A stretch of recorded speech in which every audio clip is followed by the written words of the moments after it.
Hello po sa inyong lahat. Kumusta po kayo? So, kung naalala nyo, nung nakaraang linggo ay nagbahagi po ako tungkol sa Joshua 1:8. Ngayong gabi po ay babalikan po natin ang Joshua 1:8. Samahan nyo ako na muling tuklasin ang talatang ito.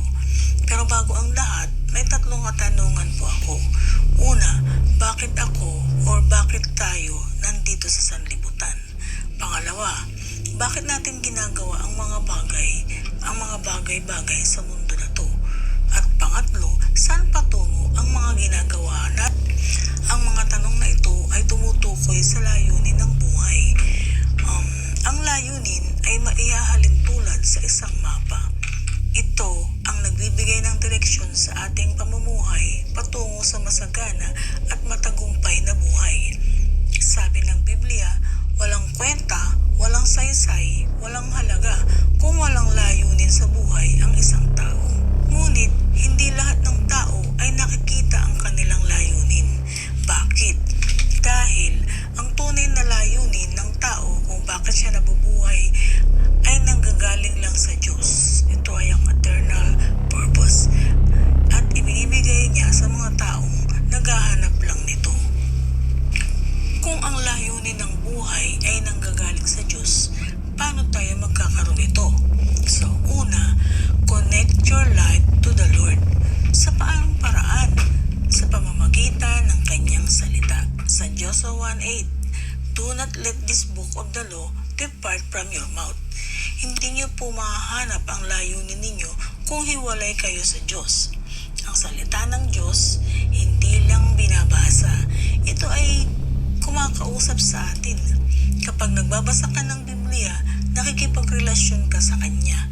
Kinakausap ka niya at nakikipag-usap ka naman sa Kanya. Kung disconnected ka sa Word, disconnected ka sa layunin mo. Pangalawa, make it a lifestyle. Gawin mong kaugalian ang pagbabasa ng Biblia. Joshua 1:8, meditate on it day and night.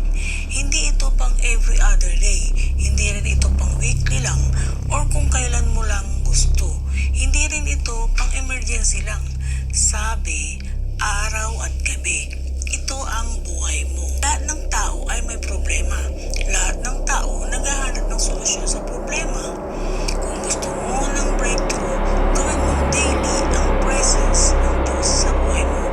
Pangatlo, practice obedience. Isabuhay mo ang salita ng Diyos.